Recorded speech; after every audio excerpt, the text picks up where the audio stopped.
Well, hello everybody. This is Skipping Lunch episode 25. This is the evening edition because it's always lunchtime somewhere. But I am really happy to have on a good friend of mine tonight. We are a little late getting started because, of course, the chat software that we use to highlight chats on the stream decided it wanted to stop working as soon as we were ready to go live. I actually might just go quit the software and bring it back in as Dave introduces himself.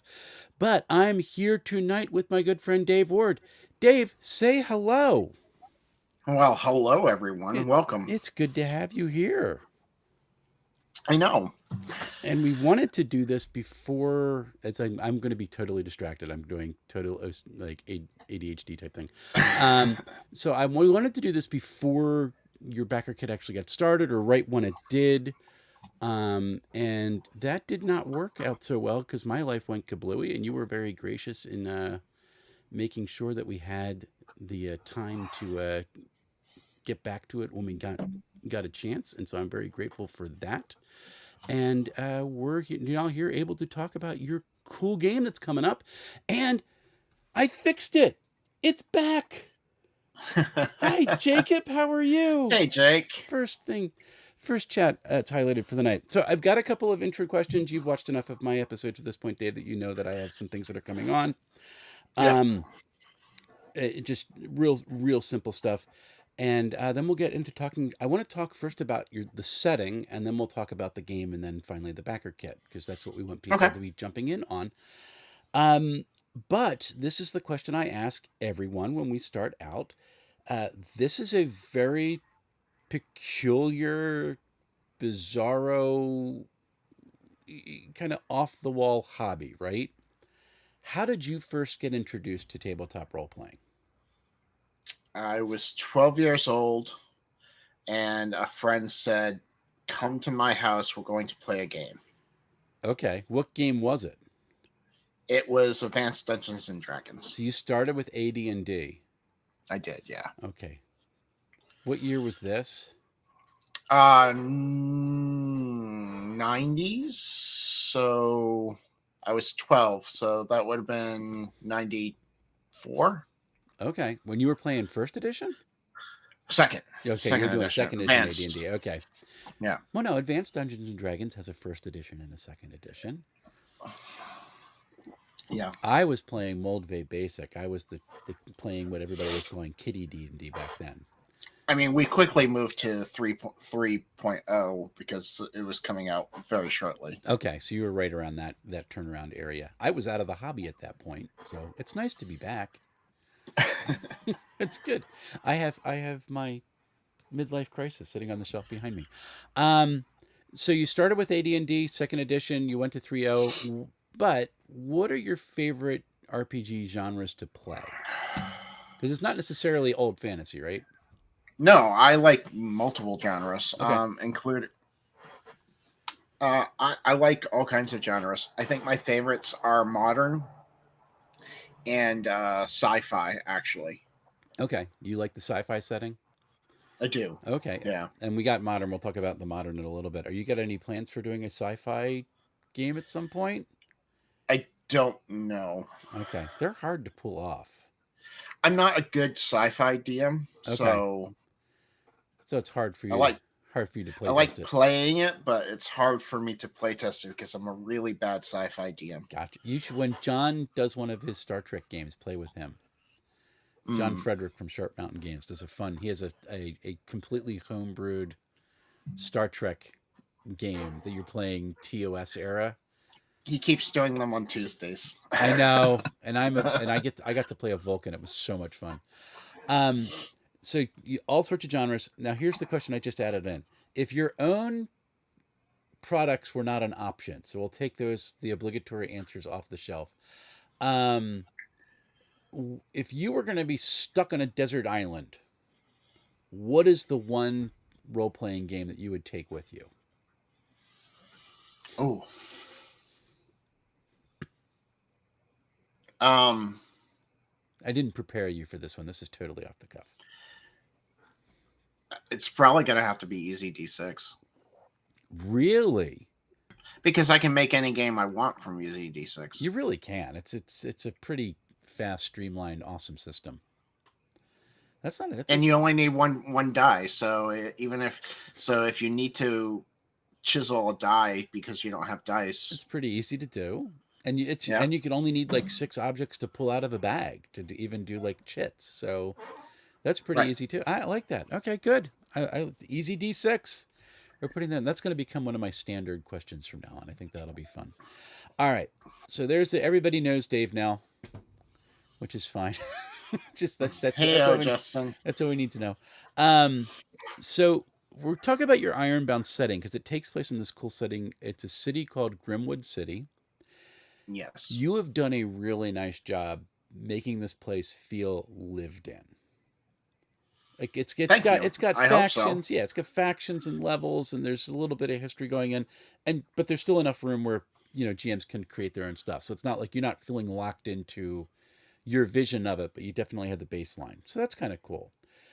But it takes a long time to write the setting out. How long was it living in your head before you actually started putting it out into figurative paper? I started it in Scabbard almost 2.5 years ago. Wow. And when did you start actually working on it as a setting you were going to share with folks? Uh, I got about halfway done in Scabbard. I started sharing it on stream, and then I was like, well, maybe I should write this since people seem interested in it. Oh, wow. So 2.5 years. Yeah. Very good. Was it living in your head before that, or like as soon as you started putting it No. out, it was coming into existence? So the whole reason why I started writing it was because I didn't.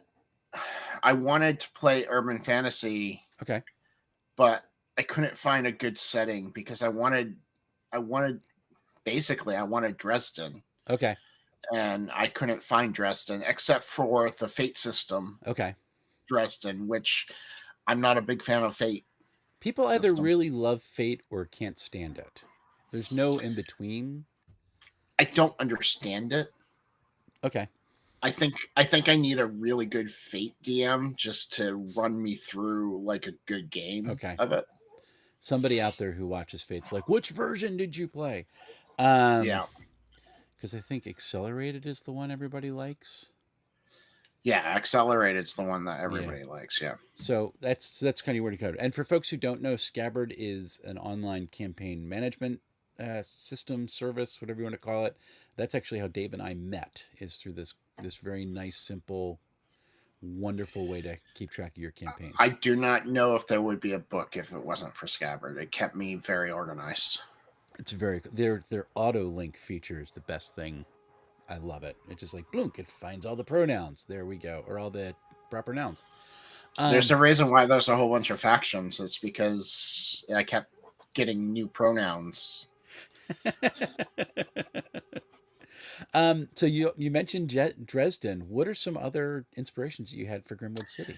Um, I would say Mercedes Thompson series by Patricia Briggs. It's a werewolf world. Okay. Um, they were a big inspiration.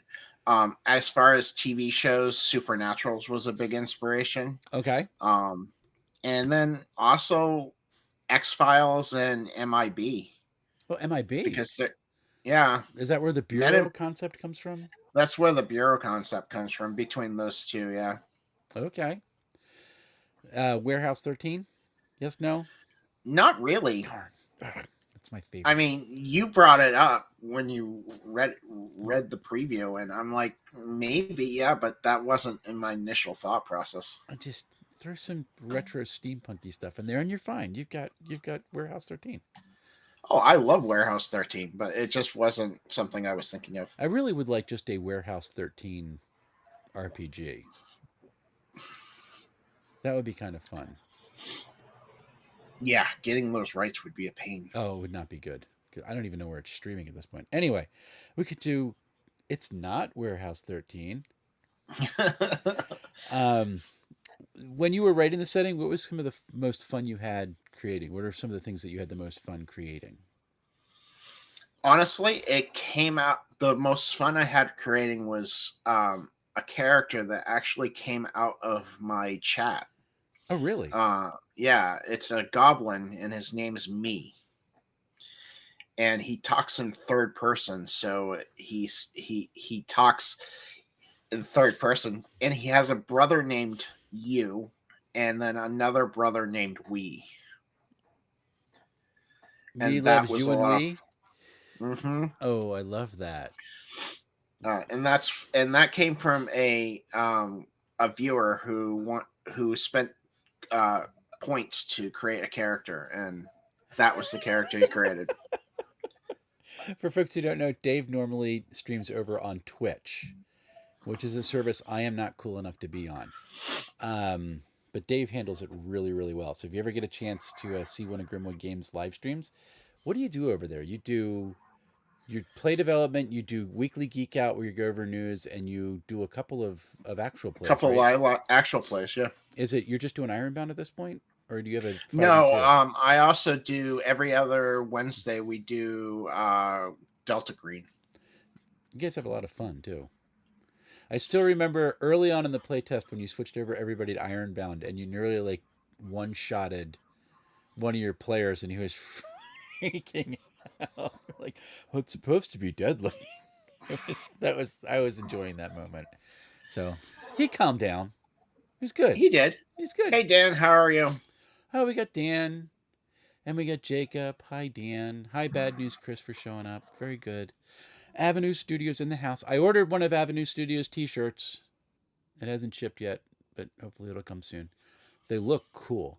Um, Continuing on with our conversation about your stuff, like I said, it is a pretty nice world where everything's fleshed out. It feels lived in. So this feels like a place you could actually explore with all the different neighborhoods and things that you did.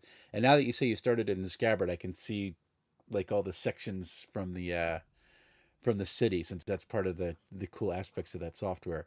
But are there any parts of this of the setting where you don't feel like you've had a chance to flesh it out so much yet, and you'd like to get to it sometime in the future? Yeah, there's the Sapphire Caverns to the west, and the Grimwood Woods to the north.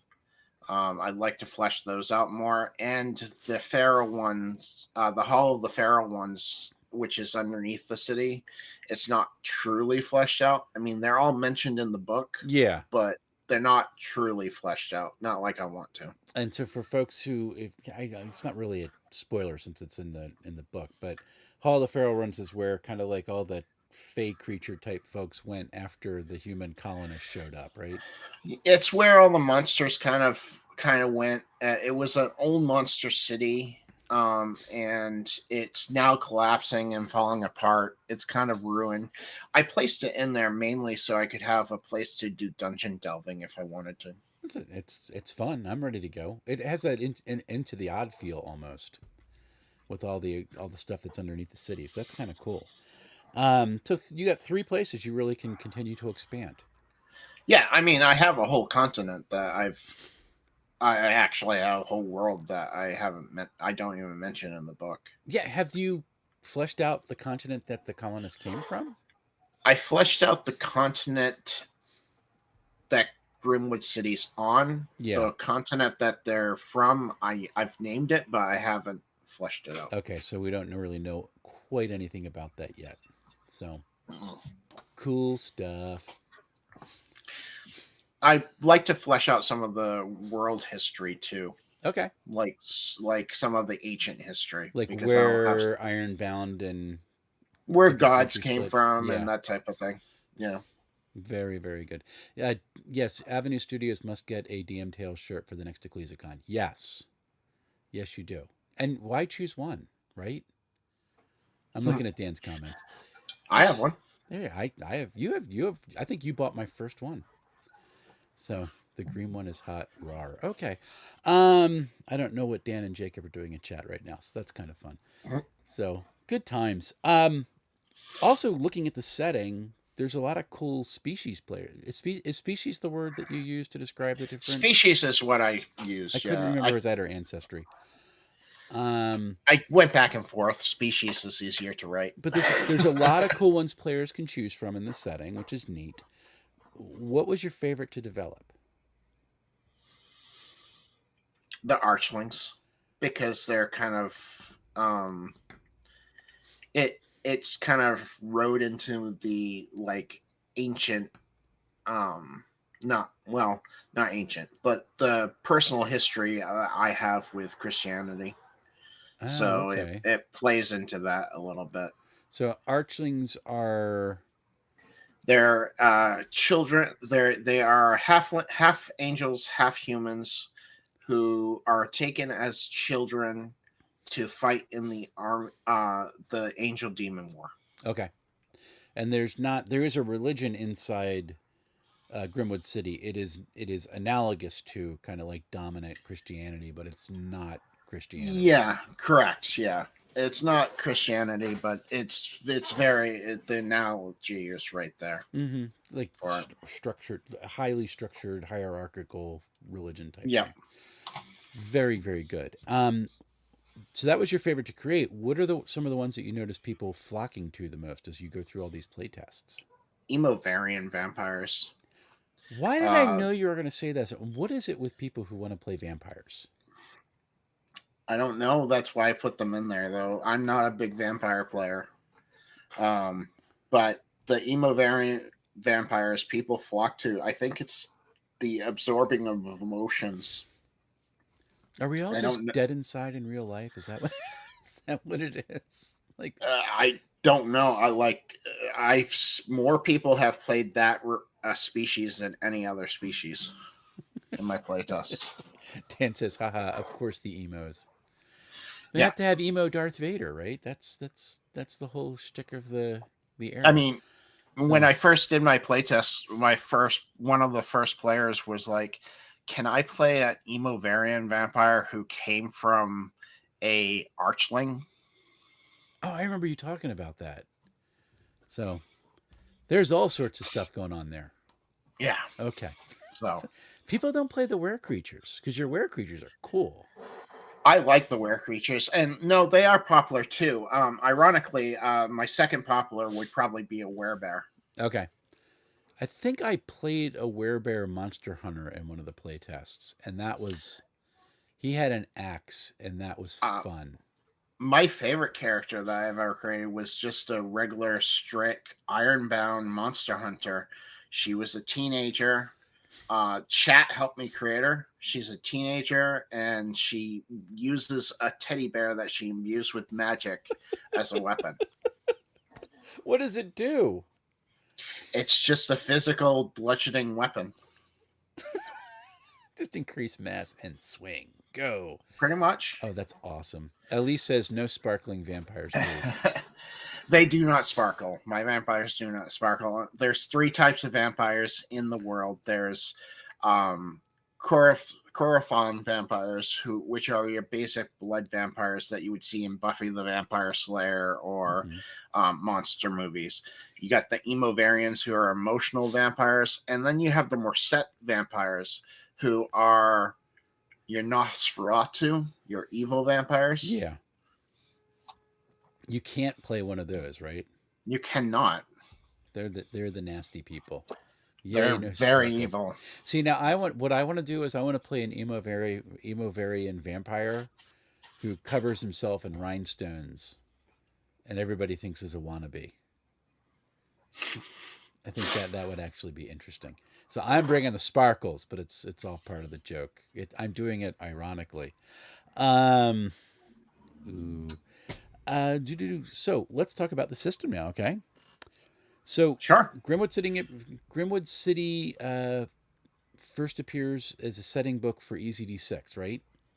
And It I sure did. Yep. Yeah, and I reviewed that not so long ago. That was actually one of my just a couple like a week and a half ago or something. I put that on the channel. How's that book been received so far? Pretty good. It especially got a boom after your review, but most people have liked it. Okay. I've learned a lot from it, like get higher, better editors. Um, but in general, I've learned a lot from it, and that's the reason why I placed it out in the first place. I needed to understand how drive through worked, Okay. how publishing worked, and all of that. And I figured it was a good testing So stone. that was really you never wanted to stay with EZD6. You were always planning on writing your own mechanics. No, I originally was going to stay with ECD6, but then I found when I was doing a campaign, it was hard to level the players to Okay, the point where they felt like they were leveling. gotcha. That's one of the critiques of EZD6 is it's improved some, but there's advancement is much more gear type stuff than anything else, I guess, for EZD6. So you get like extra hero dies or something. And people who haven't Right. played EZD6 are like, huh? So, but so that's what kind of drove you is that need to have kind of like a tracking advancement. I like having my players feel stronger as they get better. Okay, And I wasn't getting that with EZD6. all right. And the new system is called Ironbound. Cool. And there's an in-game meaning for that, right? What is that? In game what? There's I'm an sorry. in-game meaning for the name, right? Ironbound. Yes, Ironbound are humans who do not know that magic exists. So 90% of your race species in Ironbound are Ironbound. Okay. They don't have it. And the fun thing is you can play a character who is aware magic can exist but can't use it. Correct. So I guess I played an Uh, Ironbound hacker one time. you can play an Ironbound that has magical capabilities, but at that point you're just playing an unseen, Right. really. So you've elevated a little bit. Unseen are humans who have magical gifts. Um so kind of cool. So you're kind of working from that. Originally the intent was to call it Grimwood City for Ironbound. And folks were It getting was confused with people were getting confused with Grimwood City for EZD6 versus Grimwood. I was just going to call it Grimwood City, okay. and people were getting confused, and I was like, well, fine, I'll just change the name, and that has helped significantly. Okay. I don't yeah, there's no I haven't heard anybody going, "Well, what book is this now?" So that's Right. a nice change. Um but you're kind of breaking some trends in this system because it's based around an oft forgotten die. The What the D12. D12. So what led you to use a D12 for your system other than the fact that you can use it as sling ammunition? Oh, other than that, not much. Oh, okay. No, honestly, no. I was using 2D6 for a while, but then I wanted to add Boon and Banes to the system, and I Oh, couldn't really do it with 2D6 system, so I moved to a D12 system. okay. So you lost the bell curve, but you got it back I using Boone did. and Bane. Correct. Yeah. Okay, not bad. Um, and then how are characters designed in this? Like, what stats do they have? Uh, characters is design. I'm sorry, missed that again. Let me Uh, turn you up. Hold on. turn me up. Okay. He Okay. got it. Yeah. How are characters designed in this game? Like, what stats do they have?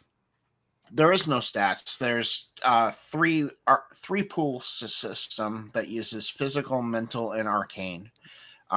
They're not technically attributes; they're more pool based. Okay. They're used for ch- they're used for using abilities. They're used for boosting the roll when you need to, and they get used for health in an interesting way. How do they get used to? I know you've wrestled with health because I the have, original yeah, inspiration for them comes from Cipher System. right. So there's three pulls for that, but you've changed it significantly. So how do you use the stats for health? Because you've added now a health stat for characters, right? I did. I added a health stat, and the health basically once the health is emptied, then the each attack that a creature makes has a pool assigned to it. Okay. So that once the health is gone, that damage then goes to that pool. Okay. And if that pool drops to zero, now you're making death saves. Okay. So it's like unlike Cipher System where you had that damage track. This is just if one pool goes to zero, you're on death's door. Yep. So it's a lot easier to die in some respects than it is in a Cipher System type game. Correct. Don't be Yep. stupid. But you have that buffer of health, and that health regenerates faster than your pools. Okay, so it's not like old school hit points where it's like you get 1 hit point back a day. Okay, thanks. No, a Um, short rest will easily recover a good chunk of your health that's points. kind of how like Knave deals with it. So Knave, you have your hit protection, and then if you lose all that, you actually lose your item slots. Honestly, I was struggling with this until I played Into the Odd with you. No way. Yeah. Well, see, I feel happy now. Thank you. That makes I'm very glad. Into the Odd, even though I didn't like it as a game, the You were like, this game is dumb. the there was a mechanic in there that was interesting for health, and I kind of adapted that a little bit. There you go. It's very similar to Knave as well. They all kind of run in similar circles. So yeah, you got TPK'd into the odd. I did, yeah.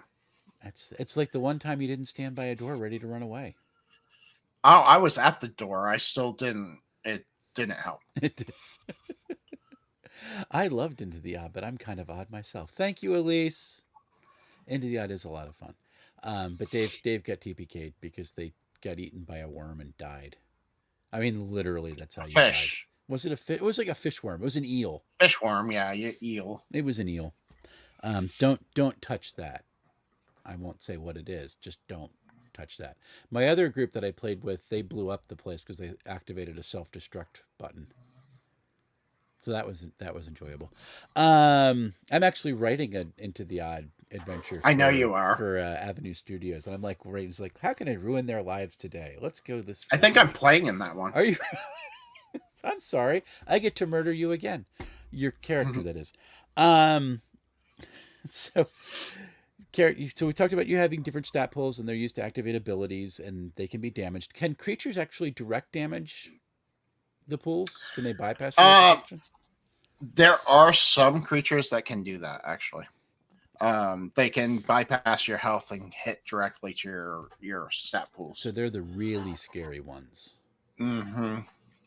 I have my Friday group is facing one of those now. It's called an Arch Darkling, and it's Mm. this big, giant, fat creature that uses little Darklings to gather people to eat their souls. Well, that sounds charming. Mm. Very charming. Nice. I have to say that my favorite creature in the easy D6 Ironbound is the coffee goblin. Hey, if we make it to the $4,000 stretch goal, I'm thinking about applying having them be a species that you can play. Oh my gosh. For folks who don't know, a coffee goblin is a tribe of goblins whose entire culture revolves around coffee. They're not goblins, What actually. are They're they? gremlins. They're Gremlins. Yeah. gremlins. They're Yes. fey like creature, Yeah. but they're not technically goblins. Okay. But they're awesome. And that they were there. I want to be one. So let's hit the $4,000 goal, please. We'll talk about how to get that in just a second there. So we talked about it being a D12. We talked about it being we talked about it being you added boons and banes, which is why you went to it. How do checks actually work in the game? Like, how do you use the pools to alter rolls, and So technically, how does a roll work? a basic roll to say like use a combat basic roll. You if you had a boon with that melee weapon, you get 2d12 and take the highest. And if you still didn't meet the target number of the scene, um, So it's a scene-based target number. It's not per character. you, it's up to the DM. I play it as scene based, Okay. but I'm going to actually leave that up to the DM. I'm in the middle of writing the DM section of the Okay. book Okay. now. Um, but I'm going to leave it up to the DM. I personally play it by scene. I like that from Index Card RPG. I think that's a fantastic setup. I do it both ways. I actually do it at the same time. Okay. creatures themselves will have their own target number, but Okay. the scene in general has a general target number that you can kind of That's a really nice mix. Okay. So attacks have a different number to hit than right. just to check. Okay. And then if you don't make it, you can use some. Say it's a melee weapon, so that would be your physical pool because you're making a physical attack. You would be able to use some of your physical pool to boost that number point per point. So Oh, so if it's a I one to needed, one. Okay. so 1 to 1. So if I had like I needed a 9 and I had a 7, I could use 2 points of my physical pool to reach that 9. Gotcha. So it's your attribute pools are resources to be managed. Correct. Okay. So how bad do you want to hit? Do you have like critical hits in the game? Yes, there are critical hits, and when you roll a 12, you get a critical hit. Critical hits roll double the damage dice. Okay. They don't automatically double, you just roll double the damage dice. That includes power dice and any extra dice that might come along with your We'll attack. talk about that in a second here. If you spend money to get to a 12, does it activate a crit or is it only a natural It 12? does. Okay, so you can actually it's like easy D6. You can spend to get that Yep, crit and do an extra hit. you sure can. So rolling an 11 is kind of fun. All right, so how are other dice added to these rolls then? And is it a Um, cumulative or do they change something else? Like how do they work? so it's a feat-based system for characters. So your character is really developed through the feats, and in those feats have the ability to add what I called a power die. Okay. I say they, I'm the actual one doing it now. A power die. So basically the power die is a die that levels with your character based on your class. Okay. And it's used for things. It's mainly used for extra damage. Okay. Um, and it's basically you just attach it onto whatever uh, damage you're doing usually, Okay.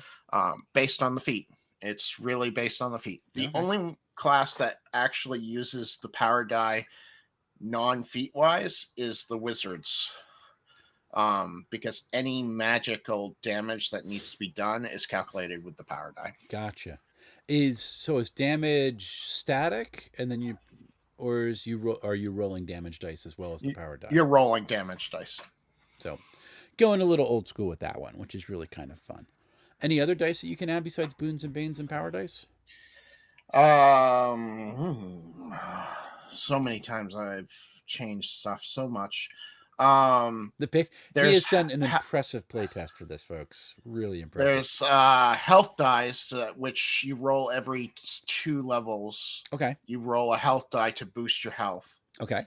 Um, Besides that, I think those are the only 2 dice in the game now. It's pretty There simple used mechanically. there used to be a whole lot more, but those are the 2 extra dice. Oh, I mean, you got the Destiny die, which is basically you can re-roll any die in the game. Oh, okay. Only one single die, but you can re-roll any of those dice. So whether it's a damage die or attack die or check die, doesn't matter. Then you have to take the new number. You do. Yeah. Ooh, always a risk. We like it. You can always boost though. That's true too. So, but if you boosted the roll and that messed up, and then you got to it's or do you have to spend points to boost after the roll? You spend points after the roll. So you're not going to waste attribute Yep. points that way. That's kind of cool. Exactly. So you've had because this is a modern system with magic and a whole bunch of other stuff. You've had to add a whole bunch of things into this game to make it feel like it belongs in the modern world. You're not just people running around with swords and in a city. Although Highlander pulled that off well. Um, but so, what are some of the mechanics that you thought were the most tricky to implement in the system? Automatic rifles or Really? automatic guns. Yeah, because I wasn't sure how I was going to do it for the longest time. Because I wanted the capability of pinning enemies down by So like suppressing fire type stuff. Yeah. suppressing fire and that type of stuff. So I created a ammo system, um, and basically it's not actually you bullet for bullet. It's how many times a gun can shoot before it needs to reload, Okay. and reloading takes an action. Okay. So, um, so what's nice about that is if you want to do suppressing fire, you just spend all of your ammo for Okay. that turn, Okay. and you can pin the enemies down with a bane. So the enemies Oh. can still do stuff. They just get a bane on all their actions. Oh, I kind of like that. That's a neat trick.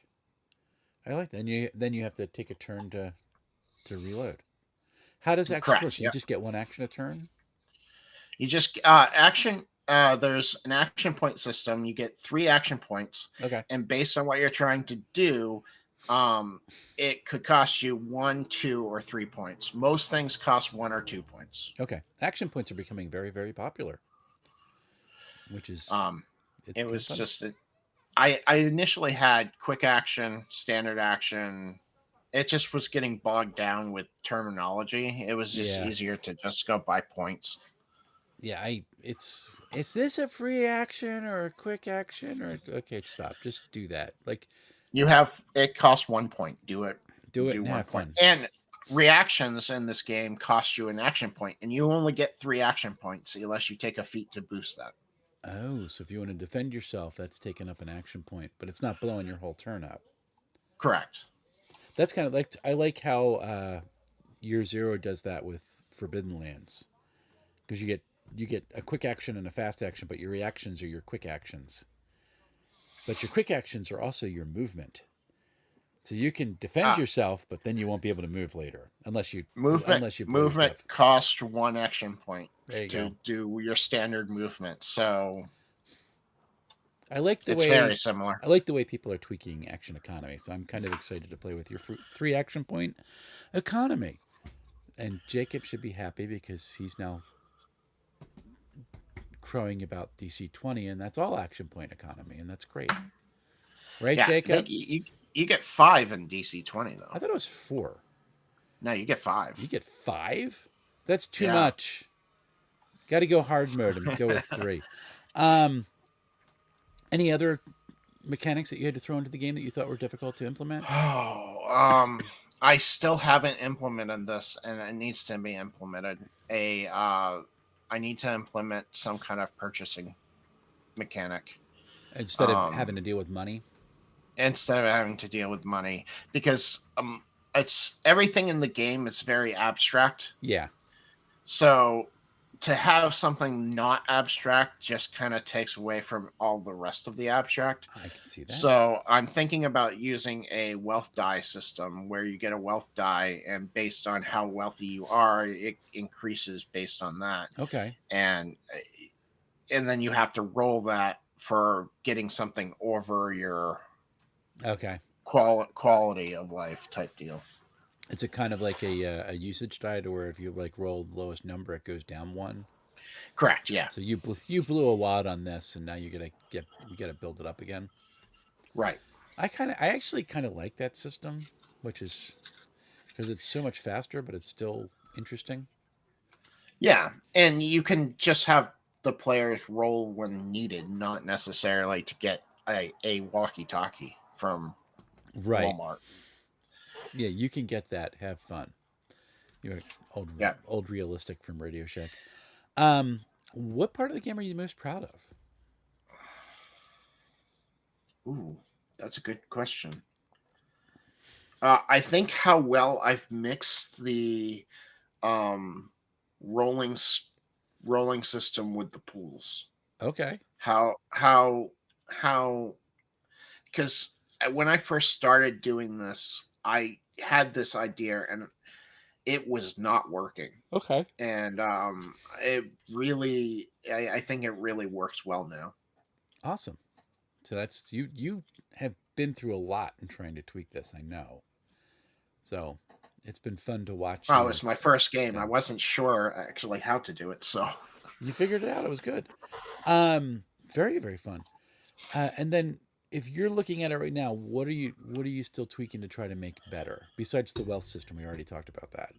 I want to add a GM section to explain how to create monsters, how to use the pool systems, Okay. to the actual GM, in the GM aspect. Like, how do I make a perception check when there's no perception skill? Okay. And how do I determine, like, how do I do an acrobatics maneuver for a player when there's no acrobatics skill per se?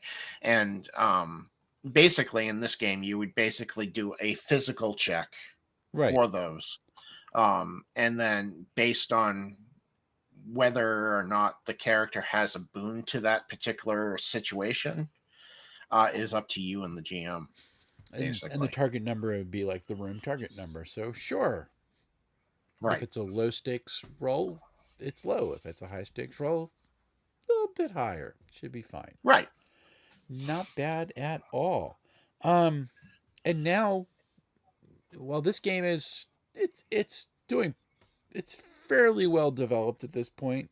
I mean, it's a very playable system. It's playable. I mean, you're doing a weekly live stream of it, so it should be pretty playable, right?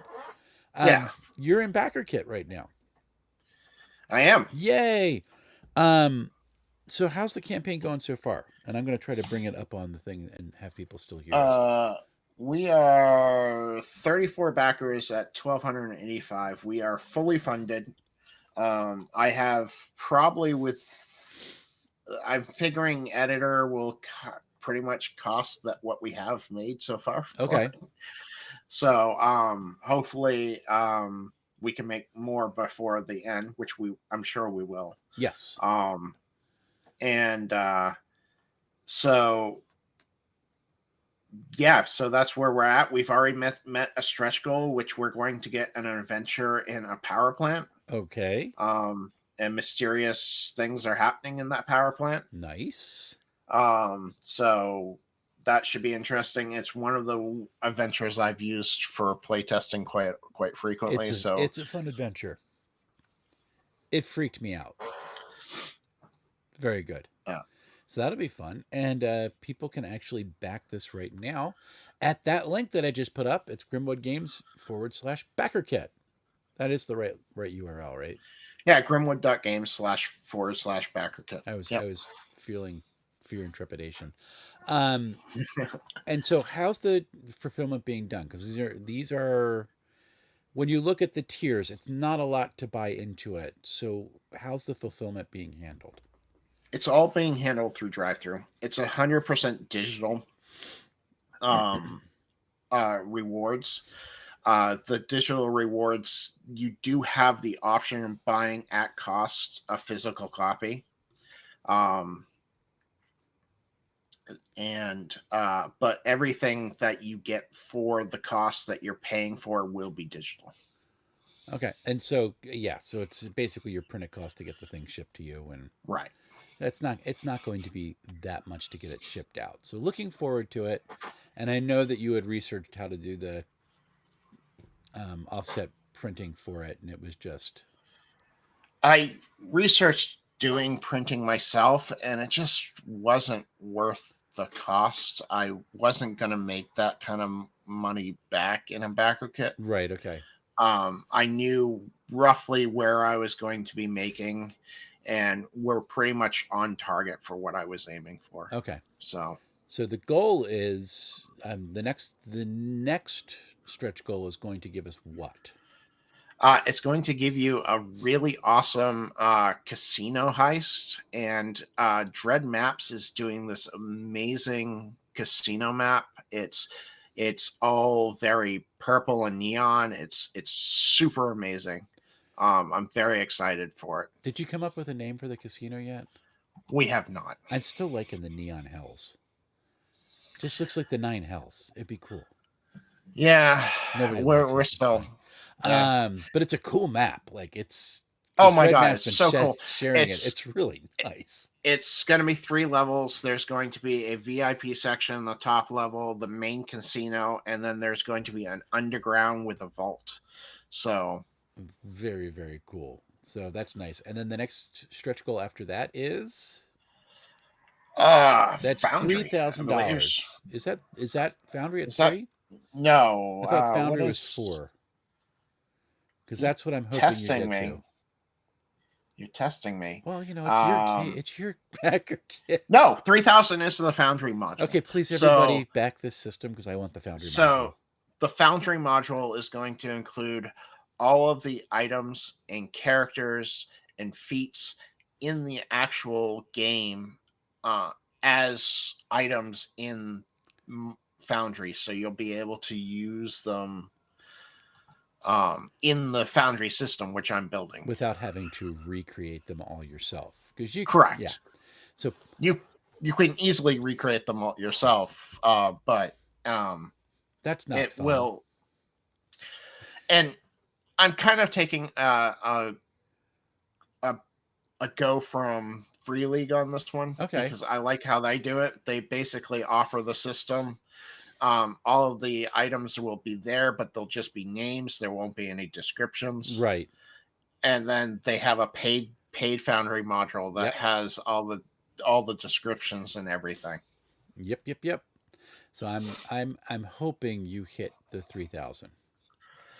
The 3,000 will be the paid will be a paid module that you'll get for free. Please back. Please back. Um, I'm pushing hard, Dave. I want my Foundry module. Uh, and then the next one after that, the 4,000 goal. Initiative cards, because the way initiative works is you take ace through king. You take a suit of cards, and those cards are dealt out to you, and that's how you do um Your initiative order. your initiative order. Can you trade initiative in the game? You can. Okay. Lots of fun. So it's really fast. I guess you got that from Dragonbane, I did. Yeah. which is always cool. And anything else you want people to know about this campaign? If we make 4,500, I'm going to add 3 new classes and probably new species and a whole bunch of new feats. Okay. Help Dave get to $4,500. It's not very expensive. Like the tiers to back this. Let me see if I can interact with the web page really quick here. So the tiers to back, of course, it doesn't like scrolling, which is I don't understand. Well, it's going to Um, be a $15 for the mayor, which yeah. just gives you a basic PDF. Okay. Um, Okay. you got the city councilman, which is 25, which allows you to get make an NPC in the game. Plus, you get the mayor Mm-hmm. package, and then savior of the city, which allows for a non-player character and a place in the book. So you actually get to add something into the book. And then destroyer of the city, which allows you to add a monster. Nice. Um, and I think there's still one more world bearer available at 150, where I actually will run an online session for you and 4 of your friends Very nice. for a 2 session thing. That's actually worth it because Dave is a lot of fun as a GM. So very cool. And people can back it at that link up there. When does the campaign close? It closes at the end of the month, so I think the last day is the 30th at midnight. Okay. But I did do the over overload that Backerkit has, so I think as long as people are backing, it will continue on Oh, okay. until Until it just dies. right. So there's still time to jump in. It is a really, really cool, moody, well developed setting and some really interesting and unique mechanics. We didn't even talk about hacking because Oh that's no, kind of we a didn't new. talk about like it takes forever to talk about all the mechanics on the system because we didn't talk about vehicles, how vehicles work. Um That's right, because you came vehicle up with a whole vehicular combat system. Yeah, there's a whole combat system where each car has its own vehicular points that you have to spend to do actions or take a bane on those actions. Okay. So you can still do the action, you just take a bane at doing it. So if you're shooting from a car, you can shoot, but you're going to get a bane with it. Where you can spend car points and not get that bane, but the car points are also used to get enhancements onto your cars too. So Sweet. as you add enhancements to your cars, it will drop the vehicle points, so you'll have less points to use during actual Gotcha. combat. So it's a So nice. It's everything that you developed for this game works really fast. that was my goal, fast and quick. We like fast, quick. It's not really set up for a grid, right? It's you can play it it on a grid. You could play it without a grid. It is designed for a grid. Okay, so you want Um, the movement is all there, but you still can. So you don't have like I the I abstracted originally range. I originally started with abstracted range, and then I found it was too complicated to explain feats. It was easier to Oh, explain okay. feats, actual character feats in Actual squares measurements or squares. Okay, measurements. gotcha. So That's cool. Anything else you want people to know about this thing? no, I think that's all I can think of. But I'm sure there's tons that I'll think of after the stream. Well, that's fine. Anybody else in chat got a question? Dan agrees that you are a great GM and talks about it's Fast and Furious and Ironbound with werewolves and vampires. I guess he's talking about the vehicular combat at Yeah, that point. it's yeah. Basically, yeah, I tried to get that feel of Fast and Furious. All you need is family, man. Okay. When did they all become secret agents? Fourth film, fifth Okay. film, I, somewhere around there. I have never seen any of the Fast and Furiouses. I'm just weird that way. So that is all I got for you. But thanks for Hmm. coming on, man. We're Well, thanks for just at being under an having hour. me. Absolutely. I am excited for this campaign. I think it is absolutely fantastic. Thank you for everybody who is in chat. If you have not backed Ironbound yet, go to that link that is on screen right now and go back it because it's really worth it. Dave has created a great system and a great setting, and it should be a lot of fun to play. And I'm hoping for some really good things coming up because what is your next game that you're creating? So I'm actually creating two. I didn't know I'm about the create other one. Yeah, I'm creating a fantasy game. Okay. And then I'm creating a superhero game that is kind of like Zootopia because all of the races are species of animals. Yeah, you're making Paw Patrol. No, because they're anamorphic. Oh, Paw they're Patrol okay. are So they're not Paw actual dogs. Patrol I are got you. actually animals. I thought they were They're actual dogs. no, they're anamorphic. Okay. So I like the Zootopia aspect. Yeah, so it's very Zootopia-ish Then it's superhero too, world. right? It is superhero. So Yep, animal superheroes, superheroes. Zootopias. Yep. We're looking forward to that. Is the fantasy system in the same world as Ironbound? It's it's gonna be no, it's not. It's in a whole different world. Um, it's gonna be based in a small part of the world called Elias Lake. Okay. And it's going to have a whole bunch of danger zones that you can go to do adventures and stuff in. Okay. Almost like a hub world with video game levels type idea. That's what I'm hoping for. Yeah. Okay. That's kind of interesting. And then just for folks, if folks are interested, where can they meet Grimwood Games? Because you're going to some conventions coming up. I am. I'm going to Page, Philadelphia Gaming Expo. Uh huh. I'm also going to PAX Unplugged. Yep. And then in March I'll be going to. You did this on I purpose. didn't. I forgot that you were coming. um, I'm going to Wes's. That was not on purpose, I promise. So, but we'll say it ready. It's Ek, Ek Cleese. Cleasicon, a Cleasicon. There you go. You got it. I just have trouble starting it. Once I start it, So I'm many okay. people was like, "What is that?" You had the best. It's like Silicon, which actually is kind of cool sounding. I actually think that sounds pretty cool. But you'll be there. But PAX Unplugged is coming up. That should be a lot of fun. Are you going to run Ironbound at PAX Unplugged too? I'm running. Yes, I'm running PAX Unplugged at the Arcadium Library. We're Okay. gonna we're gonna be doing quite a few games there. I'm also doing a meet and greet at PAX Unplugged. Oh, that's right. You got On invited to that. I did on Saturday. I think I'm gonna get the 11 o'clock appointment, but they haven't said yet. It's either 11 or 10 a.m. Can you get on me into Saturday. that one? I should be I able don't. to. I mean, with the media You should badge, be I able should be to able to with the get media in. manager. You Yeah. should be able to get in. All right.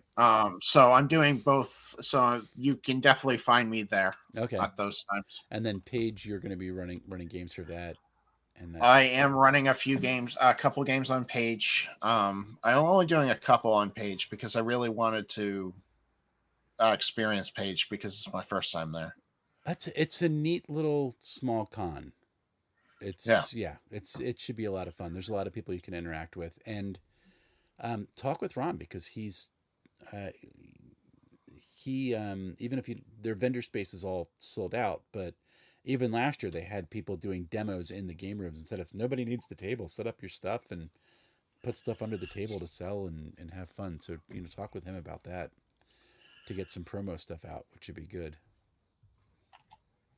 What is this now? Ha ha! Sounds like Silicon where everything is Tom Selleck. so what you're saying, Dan, is you're going to dress up as Tom Selleck at the next You EcclesiaCon. got it. You only have one hiccup. That would be kind of cool. Could he like set up as like pirate bard Tom Selleck? Because he's kind of I got don't the know. pirate outfit going on normally. So like, Get that nice mustache going get the on. mustache going on, and I'm expecting that now, Dan. Get into your I'm sure.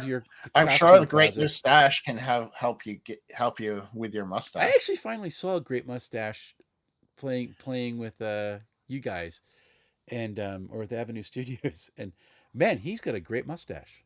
He does. He has a great It was mustache. pretty good. So, oh yeah, my wife would love the stash.